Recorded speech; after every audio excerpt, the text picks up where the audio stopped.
Very good morning बच्चों। आज हम आपको सुनहरी धूप का पाठ 14 पढ़ाएंगे। खेल दिवस। ठीक है, खेल दिवस है, पाठ का नाम है खेल दिवस। इसकी रीडिंग कराएंगे, फिर आप बाकी इसके एक्सरसाइज कराएंगे। ओके, तो रीडिंग करते हैं। खेल के मैदान में ही बच्चों का व्यायाम हो जाता है, पर खेलने के समय को टीवी, कंप्यूटर, मोबाइल आदि में लगा देने का क्या परिणाम होता है, पढ़ते हैं प्रस्तुत कहानी में। ये कहानी दे रखी है। जो बच्चे आजकल बाहर मैदान में खेलने नहीं जाते हैं, टीवी देखते रहते हैं, कंप्यूटर्स खेलते रहते हैं, मोबाइल में खेलते रहते हैं, वो टैब चल गया, टैब में खेलते रहते हैं, ये इट इज़ नॉट फेयर, गलत है ये, है ना। इसमें नहीं खेलते रहना चाहिए। देखो इसके क्या दुष्परिणाम होते हैं। देखो, विद्यालय में वार्षिक खेल दिवस का आयोजन होने वाला था, जो एनुअल फंक्शन होता है ना, वो कल अध्यापिका जी खेल प्रतिभागियों का चुनाव करेंगी। यह सुनकर सभी बच्चे उत्साहित हो सब बच्चों को खुशी हुई कि चलो कल हम बच्चे सेलेक्ट किए जाएंगे तो हमारा भी नंबर हो सकता है आ जाए। पर अभिषेक के मुख पर उदासी के बादल छा गए। छुट्टी के समय उसके दोस्त अमित ने अभिषेक से कहा, तुम तो इस बार भी चुन लिए जाओगे, फिर क्यों उदास हो दोस्त। सार्थक भी बोला, हाँ यार, तुम्हें तो पिछले वर्ष सर्वश्रेष्ठ खिलाड़ी का पुरस्कार भी मिला था, तुम तो इस बार भी जीतोगे। आपस में बच्चे लोग देखो बात कर रहे हैं ना। एक लड़का उदास था तो उसको बताया कि तुम क्यों उदास हो, तुम तो पिछले बार भी जीते थे, इस बार भी जीत जाओगे। हिमांशु ने भी हाँ मिलाई और कहा, और क्या, तुमने तो मुझे भी दौड़ प्रतियोगिता में परास्त कर दिया था, फिर क्यों परेशान हो। अभिषेक ने चुप्पी तोड़, इतना सब दोस्त लोग बोलते रहे उसके। फिर अभिषेक ने कहा, तुम सब कह तो ठीक रहे हो, पर पिछले साल तक जीतने के लिए मैं प्रतिदिन खेल के मैदान में अभ्यास करता था। जब से पिछले जन्मदिन पर मेरे मामा जी ने मुझे प्ले स्टेशन और मौसा जी ने आईफोन उपहार में दिए हैं, तब से मैं खेल के मैदान पर मैं नहीं जाता हूँ, और जब समय मिलता है तब उन्हीं से खेलने लग जाता हूँ। अब मुझे डर लग रहा है कि मैं प्रतियोगिता के लिए चुना भी जाऊँगा या नहीं, है ना। मोबाइल में दिन भर मोबाइल में उसमें लगा रहा, प्ले स्टेशन में, तो अब वो उसकी खेलने की आदत छूट गई, तो उसको डर लग रहा है। अभिषेक की बात का समर्थन करते हुए सार्थक ने कहा, मैं भी खेलने के मैदान में कहाँ जाता हूँ, अब तो मैं भी कंप्यूटर पर ही लगा रहता हूँ। आजकल खेल के मैदान में कौन जाता है, जब मोबाइल पर ही ढेरों खेल उपलब्ध हैं। हिमांशु ने अभिषेक से कहा। अगले दिन खेल दिवस के लिए प्रतिभागियों का चुनने के लिए अध्यापिका सुमन ने छात्रों को बुलाया। अगले दिन खेल दिवस था तो उनको चुनने के लिए उनकी टीचर ने उन सब बच्चों को बुलाया। उन्होंने नियम समझाते हुए अनेक खेल भी खिलवाए। सर्वप्रथम 200 मीटर दौड़ प्रतियोगिता का आयोजन किया गया, जिसमें अभिषेक और उसके सभी मित्र हार गए। यही सब लोग जो मोबाइल में और कंप्यूटर में और टीवी में बैठे रहते थे, वो सारे हार गए। फिर अध्यापिका सुमन ने लंबी कूद व ऊंची कूद प्रतियोगिता शुरू करी। उसमें भी वे सभी परास्त हो गए। जब खेलने की आदत ही छूट गई तो कोई सा भी खेल नहीं खेल पा रहे थे। थोड़ा थोड़ा दौड़ पा रहे थे, बाकी लोग आगे दौड़ जाते थे, वो जो प्रैक्टिस करते थे, जो अभ्यास करते थे। इसके बाद अध्यापिका जी ने रस्सी कूद, बाधा दौड़, गोला फेंक प्रतियोगिता के लिए बच्चों का चुनाव किया। अभिषेक और उसके मित्र इन सभी खेलों में भी फिसड्डी रहे, मतलब पीछे ही रहे, आगे नहीं आ पाए। ये लोग ढंग से नहीं खेले। किसी भी खेल में न चुने जाने पर सभी दोस्त उदास हो गए और अभिषेक तो ज़ोर ज़ोर से रोने लगा। पहले अभिषेक चैम्पियन था, इन सभी खेलों का अच्छा खिलाड़ी था, लेकिन अभी वो सभी में हार गया तो उसको रोना आ गया, तो वो ज़ोर ज़ोर से रोने लगा। उसे रोता देखकर अध्यापिका जी उसके पास आई, उसके रोने और हारने का कारण पूछा। अध्यापिका जी ने आके पूछा कि बेटा, तुम तो अच्छा खेलने में थे, अच्छे थे, तुम कैसे हार गए और क्यों रो रहे हो। उसके दोस्तों ने बताया कि आजकल हम खेल के मैदान में खेल का अभ्यास नहीं करते हैं, घर पर ही video game, PlayStation, computer और मोबाइल पर ही खेलते रहते हैं। यह सुनकर अध्यापिका जी ने उन्हें समझाते हुए कहा, बच्चों, ये सब चीज़ें हमारा मनोरंजन तो कर सकती हैं, पर इनसे हमें स्वास्थ्य व प्रेरणा नहीं प्राप्त हो सकती। खेल जिसका नाम सुनते ही मैदान में पसीना बहाते और जी जान लगाकर प्रतिद्वंदी को पछाड़ते खिलाड़ियों की जो तस्वीर हमारी आंखों के सामने आती है, क्या बंद कमरे में एसी चलाकर पॉपकॉर्न खाते हुए कंप्यूटर आदि का खेल खेलते हुए वह भाव हम महसूस कर सकते हैं। यह तो वही बात हुई कि टीवी पर व्यंजन से भरी थाली देखकर हम पेट भरे जाने का अनुभव करें, जो किसी भी हाल में संभव नहीं है। इलेक्ट्रॉनिक गैजेट्स पर खेलना हमें खुशी तो देता है, पर साथ में सिरदर्द, तनाव, सुस्ती, अकेलापन, मोटापा और छोटी उम्र में ही आंखों पर चश्मा लगवा देता है ना। जो हम टीवी में दिन भर टीवी देखते रहते हैं, बैठे बैठे वहीं खाते रहेंगे, पॉपकॉर्न फलाना ये चीज़ें खाते रहते हैं, नमकीन बिस्किट खाते रहते हैं, बैठे बैठे टीवी देखते रहेंगे, कंप्यूटर पर गेम खेलते रहेंगे, हैं आईफोन पे देखते रहेंगे और मतलब बिल्कुल भी मेहनत नहीं करेंगे तो उससे क्या होगा, हमको 50 कई तरह की तो बीमारियां लग जाती हैं और हम उसमें वो भी नहीं हो पाते, खेलने में भी एक्सपर्ट नहीं हो पाते हैं। इसलिए क्या है बच्चों, इसलिए उनने क्या कहा, चश्मा भी लग जाता है, मोटे भी हो जाते हैं सब लोग, सिर दर्द की बीमारी, तनाव, तो सुस्ती, अकेलापन, सब अकेले अकेले देखते रहते हैं अपने अपने घरों में, कमरों में, तो इससे हमको नुकसान ही नुकसान होता है। तो मैं अध्यापिका जी ने कहा, बच्चों मैदान में हम खेलों के साथ साथ हार जीत के माध्यम से खेल भावना, परस्पर सहयोग, सहनशीलता, उत्साह और प्रतिस्पर्धा की भावना सीखते हैं, है ना। मैदान में खेलते हैं, खेलते खेलते यदि हमारा विरोधी पार्टी का भी बच्चा गिर जाता है तो हम उसे उठाते हैं, झाड़ते साफ करते हैं और हंसते बोलते खेलते हैं, प्रेम एक दूसरे का सहयोग करते हैं। और यदि किसी ने हमारे साथ चीटिंग भी कर दी तब भी हम चुपचाप सहन कर लेते हैं, फिर उसको अगले बार उसका बदला देते हैं। इस तरह से सहनशीलता की भावना आती है, एक दूसरे का सहयोग करने की भावना आती है और जीतने की उत्साह रहता है, खूब कंपटीशन की भावना आती है। तो ये कहाँ आती है, मैदान, खेल के मैदान में आती है, कंप्यूटर के सामने नहीं आती, टीवी के सामने ये भावनाएं नहीं आती। टीवी वहाँ तो बैठे बैठे अकेले हम अकेले ही देख रहे हैं तो कोई भावना ही नहीं आ रही, हम खेल भी नहीं रहे और उससे हमारा शरीर भी स्वस्थ रहता है। जिस भावना सीखते हैं जिससे हम तन मन से स्वस्थ और प्रसन्नचित्त रहते हैं, खुश रहते हैं। यदि हमने किसी को खुद हराया है खेलने में, दौड़ने में, तो हमको बहुत खुशी होती है, हैं, और शरीर भी स्वस्थ रहता है, मन भी खुश रहता है। अध्यापिका जी की बात सुनकर सभी बच्चों ने कहा, अब हम टीवी, मोबाइल और प्ले स्टेशन पर न खेलकर मैदान में ही पसीना बहाएंगे और स्वास्थ्य व खुशियाँ पाएंगे और अगले साल खेल प्रतियोगिता में अवश्य ही प्रथम आएंगे। जब अध्यापिका जी ने समझाया, कोई बात नहीं, इस बार हार गए तो कोई बात नहीं, अगले बार तुम लोग ऐसे करना। तो बच्चों ने कहा ठीक है, अगले साल, अब इसी साल से हम टीवी और मोबाइल सब छोड़ देंगे और खेल मैदान में जाएंगे, प्रैक्टिस करेंगे, रोज़ खेलेंगे कूदेंगे, तो अपना स्वास्थ्य भी बनाएंगे, अपना मन भी खुश रखेंगे और अगले साल जब ये खेल प्रतियोगिता होगी, खेल दिवस आएगा, तो उसमें हम ज़रूर जीतेंगे। इस तरह से हमें अभी ऐसा, आप लोगों को भी ऐसा ही करना चाहिए। अभी जो लॉकडाउन चल रहा है तो उसमें भी हम लोगों को दिन भर टीवी में नहीं बैठे रहना चाहिए, बाहर खेल के मैदान में जाना चाहिए और नए दोस्त बनाना चाहिए, वहीं पर खेलना चाहिए, ठीक है ना। ओके, अब हम इसकी एक्सरसाइज कराते हैं। इसमें क्या करना, सबसे पहले आपको छोटी सी पिक्चर बना लेना, ये वाली बना लेना, ये बच्चा खेल रहा है ना, बस एक छोटी सी पिक्चर कोई सी बना लेना, पिक्चर का कोई इंपॉर्टेंस नहीं है और यदि समय नहीं तो नहीं भी बनाना है, कोई बात नहीं। उसके बाद आप लोगों को शब्दार्थ लिखना है ना, डेट डाल के, पाठ का नाम डाल के शब्दार्थ लिखना है। ये लाइन जरूर बीच में खींचना है, लाइन खींचकर ये शब्द और यहाँ अर्थ, शब्द के नीचे शब्द, अर्थ के नीचे अर्थ लिखना, ठीक है। अब हम कराते हैं विकल्प। सही विकल्प पर सही का निशान लगाओ। विद्यालय में किसका आयोजन होने वाला था? दिवाली मेले का, नृत्य समारोह का, खेल दिवस का। किसका होने वाला था? खेल दिवस का। खेल दिवस पर निशान लगाएंगे सही का, ठीक है।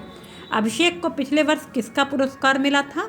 अभिषेक एक लड़का खेलता था ना, तो उसको किसका इनाम मिला था?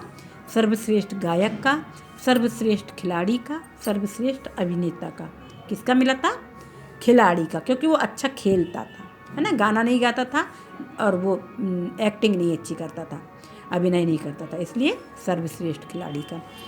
मामा जी ने उपहार में क्या दिया था? Play station, cycle, iPhone. Play station दिया था, मामा जी ने प्ले स्टेशन दिया था और मौसा जी ने आईफोन दिया था, तो प्ले स्टेशन पर निशान लगाएंगे। सर्वप्रथम अध्यापिका ने कौन सी दौड़ का आयोजन किया? 400 मीटर दौड़, 200 मीटर दौड़, 100 मीटर दौड़। कौन सी दौड़ का आयोजन किया था?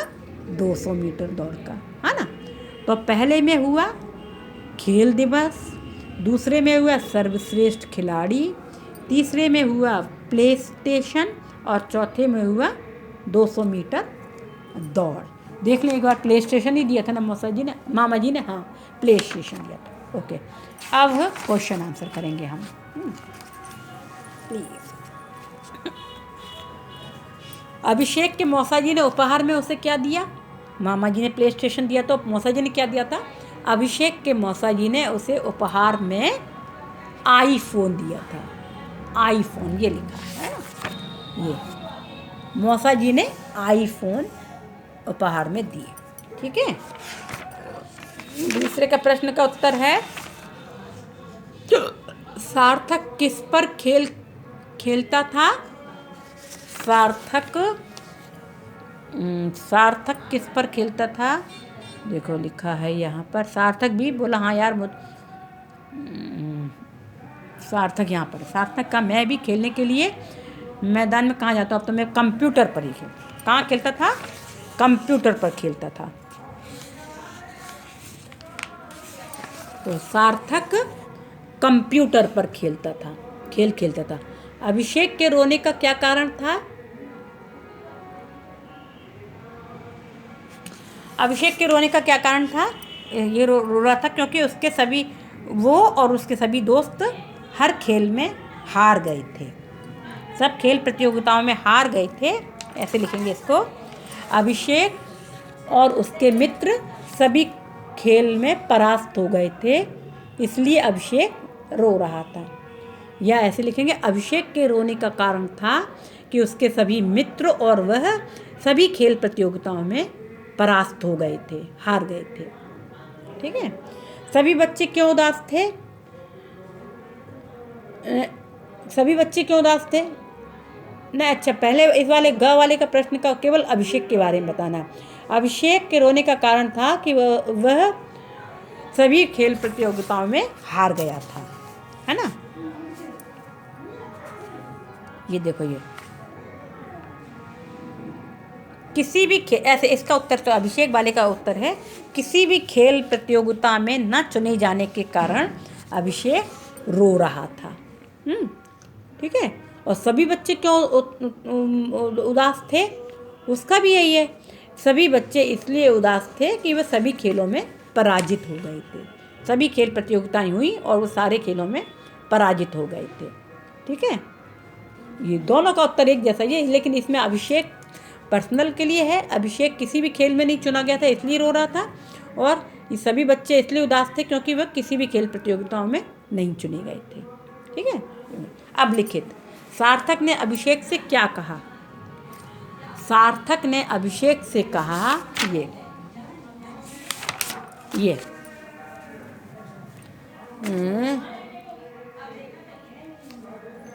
सार्थक ने कहा, मैं भी खेलने, ये पेज नंबर 119 में, मैं भी खेलने के लिए मैदान में कहाँ जाता हूँ? अब तो मैं भी कंप्यूटर पर ही लगा रहता हूँ। यहाँ मैं भी, सार्थक ने अभिषेक से कहा, मैं भी खेलने के लिए, यहाँ से निशान लगाओ, प्रश्न में से लेंगे हम। सार्थक ने अभिषेक से कहा, सार्थक ने अभिषेक से कहा कि, यहाँ से निशान लगाए, पेज नंबर 119 में, मैं भी खेलने के लिए मैदान में कहाँ जाता हूँ? अब तो मैं भी कंप्यूटर पर ही लगा रहता हूँ। ठीक है, तीसरे का है, नहीं दूसरे का है, पहले का उत्तर था ये कुछ शब्दों वाला। दूसरे का है, अभिषेक के डर का क्या कारण था? अभिषेक का डर का कारण क्या था? कि वो किसी भी प्रतियोगिताओं में नहीं जीतेगा, ये था। देखो ये अभिषेक ने बताया। अभिषेक ने यहाँ इसका उत्तर ऐसे बना के लिखेंगे कि अभिषेक के डर का क्या कारण था? अभिषेक कुछ समय से अभ्यास के लिए खेल के मैदान में नहीं जा रहा था, इसलिए वह डर रहा था। इसलिए वह डर रहा था। ठीक है, तीसरा है, अभिषेक को रोते देखकर अध्यापिका जी ने क्या कहा? अभिषेक को रोते देखकर अध्यापिका जी ने कहा, अभिषेक को कहा, बच्चों ये सब चीज़ें हमारा मनोरंजन तो कर सकती हैं, पर इनसे हमें स्वास्थ्य व प्रेरणा नहीं प्राप्त हो सकती। यहाँ से लगाएंगे। अभिषेक को रोते देखकर अध्यापिका जी ने कहा, बच्चों ये सब चीज़ें हमारा मनोरंजन तो कर सकती हैं, पर इनसे हमें स्वास्थ्य व प्रेरणा प्राप्त नहीं हो सकती। यहाँ तक है ना। या अध्यापिका जी ने उसे यहाँ से अध्यापिका जी ने उसे समझाते हुए कहा, बच्चों ये चीज़ें हमारा मनोरंजन तो कर सकती हैं, पर इनसे हमें स्वास्थ्य व प्रेरणा प्राप्त नहीं हो सकती। ठीक है, ये हो गया। स्वास्थ्य व प्रेरणा प्राप्त करने के लिए क्या आवश्यक है, इसका भी यही है। स्वास्थ्य व प्रेरणा प्राप्त करने के लिए हमें इसको बनाकर लिखना पड़ेगा। स्वास्थ्य व प्रेरणा प्राप्त करने के लिए हमें ये है, यहाँ से लेंगे, हमें शारीरिक श्रम करना आवश्यक है। ये स्वास्थ्य व प्रेरणा प्राप्त करने के लिए हमें शारीरिक श्रम करना आवश्यक है। लिख पाएंगे ना इसको। अभिषेक के रोते देखकर अध्यापिका जी ने क्या कहा, अभिषेक को रोते देखकर अध्यापिका जी ने कहा कि वो ये यहाँ से लगा दिया, ये यहाँ से निशान लगाएंगे इसका, है ना। ये सब चीज़ें हमारा मनोरंजन तो कर सकती हैं, पर इनसे हमें स्वास्थ्य व प्रेरणा नहीं प्राप्त हो सकती। यहाँ तक निशान लगाना है ना तीसरे का। चौथे का क्या है, नहीं हाँ तीसरे का, चौथे का स्वास्थ्य व प्रेरणा प्राप्त करने के लिए ये पूरा प्रश्न में से ले लेंगे, हमें शारीरिक श्रम करना आवश्यक है, इतना ही लिखेंगे। ठीक है। अब है, खेल का नाम सुनते ही हमारी आंखों के सामने कौन सी तस्वीर उभर जाती है। खेल का नाम सुनते ही हमें ये खेल का नाम सुनते ही हमारे मन में ये पसीना बहाते बच्चे, देखो कहाँ है ये,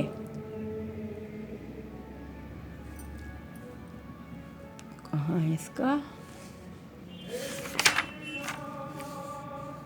खेल का नाम सुनते ही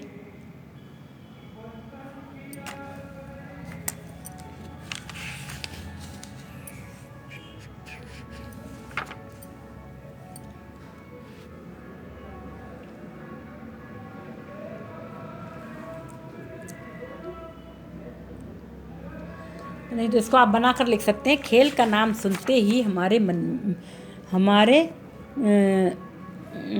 में खेल के मैदान में, हमारी आंखों के सामने खेल के मैदान में पसीना बहाते खिलाड़ियों की तस्वीर उभर आती है। खेल का नाम सुनते ही हमारी आंखों के सामने खेल के मैदान में पसीना बहाते हुए खिलाड़ियों की तस्वीर उभरती है। ठीक है, ऐसे लिखेंगे। अब ज़्यादा शब्दों में, तो ये पांचों हो गए ना। अब हम ज़्यादा शब्दों में लिखेंगे। ज़्यादा शब्दों में, अध्यापिका सुमन ने चुनाव के लिए किन किन खेलों को शामिल किया। अध्यापिका सुमन ने चुनाव के लिए किन किन खेलों को शामिल किया, ये सबसे पहले। अध्यापिका सुमन ने चुनाव के लिए देखो कौन कौन सी, 200 मीटर दौड़ प्रतियोगिता, लंबी कूद, ऊंची कूद, रस्सी कूद, बाधा दौड़, गोला फेंक प्रतियोगिता का चयन किया। ठीक है, इनके केवल नाम लिखने हैं। कैसे लिखेंगे, खेल के लिए अध्यापिका सुमन ने चुनाव के लिए बाधा दौड़, गोला फेंक, रस्सी कूद, लंबी कूद, 200 मीटर दौड़ प्रतियोगिता और रस्सी कूद का आदि प्रतियोगिताओं का चयन किया। केवल खेलों के नाम लिखने। आजकल के बच्चे खेल के लिए किन उपकरणों का प्रयोग करते हैं। आजकल के बच्चे खेल के लिए किन किन उपकरणों का प्रयोग करते हैं। आजकल के बच्चे खेल के लिए ये यहाँ पर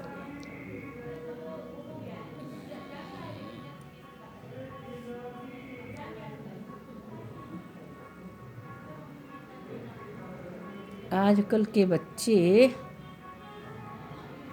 खेल के लिए वही कंप्यूटर और ये आजकल हम खेल के मैदान में खेल का अभ्यास नहीं करते, बल्कि video game, PlayStation, computer और मोबाइल पर ही खेल खेलते हैं। तो कैसे लिखेंगे आप? आजकल के बच्चे खेल के लिए computer, mobile, play station, video game आदि का उपयोग करते हैं। ठीक है। खेल के मैदानों में खेलने के माध्यम से हम क्या क्या सीखते हैं? मैदानों में खेल के माध्यम से ये मैदान में हम खेलों के साथ साथ हार जीत के माध्यम से खेल भावना, परस्पर सहयोग, सहनशीलता, उत्साह और प्रतिस्पर्धा की भावना सीखते हैं। ठीक है। यहाँ से मैदान में हम खेलों के साथ साथ हार जीत के माध्यम से, इसका कौन से वाले प्रश्न का उत्तर है ये? प्रश्न नंबर 3, ज़्यादा शब्दों वाला ग। ठीक है। मैदान में खेलों के माध्यम से हम प्रतिस्पर्धा, परस्पर सहयोग और हार जीत के माध्यम से ये सब सीखते हैं, अच्छी अच्छी भावनाएं सीखते हैं। इलेक्ट्रॉनिक गैजेट्स पर खेलने से क्या हानियां हैं? चौथा प्रश्न है इलेक्ट्रॉनिक गैजेट्स पर। ये देखो, इलेक्ट्रॉनिक गैजेट्स पर खेलने से, ऐसे लिखेंगे, इलेक्ट्रॉनिक गैजेट्स पर यहाँ तक लगाएंगे, फिर खेलने से सिरदर्द, तनाव, सुस्ती, अकेलापन, मोटापा और छोटी उम्र में ही आँखों पर चश्मा लग जाता है। सेंटेंस बना के लिखेंगे, है ना। यहाँ से लगाएंगे निशान, लेकिन सेंटेंस सही बनाएंगे। इलेक्ट्रॉनिक गैजेट्स पर खेलने से सिरदर्द, तनाव, सुस्ती, अकेलापन, मोटापा, छोटी उम्र में ही आँखों पर चश्मा लग जाता है। ठीक है। ये है। अब है अंतिम प्रश्न, बच्चों ने अध्यापिका से क्या कहा? ये है अंतिम में। बच्चों ने कहा, अब हम यहाँ पर सभी बच्चों ने कहा, अब हम टीवी, मोबाइल और प्ले स्टेशन पर न खेलकर खेल के मैदान में ही पसीना बहाएंगे और स्वास्थ्य व खुशियाँ पाएंगे। यहाँ और अगले साल खेल प्रतियोगिता में अवश्य ही प्रथम आएंगे। पूरा लिख लेना है। सभी बच्चों ने कहा, यहाँ से सभी बच्चों ने कहा से लेकर के प्रथम आएंगे। ठीक है।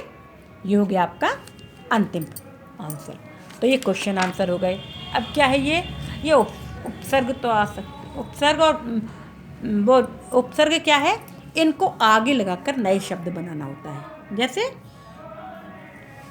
अब उपसर्ग लग गया, तो अब यहाँ लगाया सर, अब सर।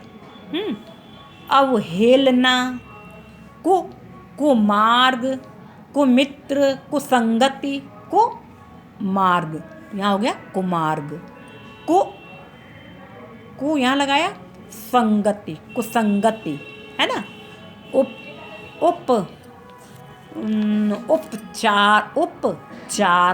उपचार है। उपयोगिता, उपयोगिता। प्र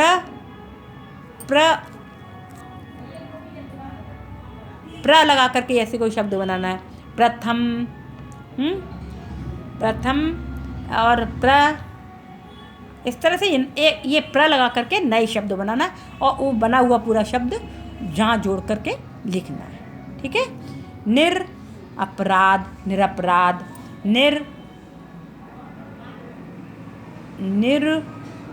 निरुपयोगी, निरुपयोगी। इस तरह से नया शब्द बना। निर और निरर्थक। देखो यहाँ निर लिखेंगे और अपराध लिखेंगे, यहाँ तो निरपराध, है ना। निर लिखेंगे, यहाँ आधा आए, मतलब निरर्थक, निरर्थक। ठीक है ना। ये हो गया आपका उपसर्ग लगाकर। अब है एक से अधिक शब्दों को अनेका। एक ही शब्द के दो दो अर्थ होते हैं ना, तीन तीन अर्थ होते हैं। जैसे व्यंजन, व्यंजन माने पकवान भी होते हैं, और एक वो स्वर व्यंजन होते हैं, है ना, स्वर और व्यंजन। तो एक अर्थ, एक शब्द एक ही है व्यंजन, इसके अर्थ दो हैं। इसी तरह से इनके पर, कोई पर का लेकिन भी होता है, और पर माने पंख होते हैं। पत्र का पत्ता भी होता है, और पत्र चिट्ठी होता है। सोना एक धातु होती है ना, सोना चांदी धातु, और सोना मतलब सो रहे हैं हम। हार का माला भी होता है, और हारना मतलब पराजित होना है ना। तो ये हुआ हार का। अब है बस इस तरह से ये आपका पाठ पूरा हो। ओके, अब नेक्स्ट पीरियड में हम आपको अगला पार्ट पढ़ाएंगे। तो आपको एक क्वेश्चन आंसर लिख लेना है, ये इसको तो केवल बुक में ही करना है, ये क्वेश्चन आंसर लिख लेना है और ये भी बुक में ही करना, केवल शब्दार्थ और क्वेश्चन आंसर आपको लिख लेना। ओके, और होमवर्क जरूर कर लेना और साथ साथ में याद जरूर करते जाना है ना, क्योंकि अगले नेक्स्ट मंथ में मार्च के फर्स्ट वीक में आप लोगों के एग्ज़ाम। Okay, good day.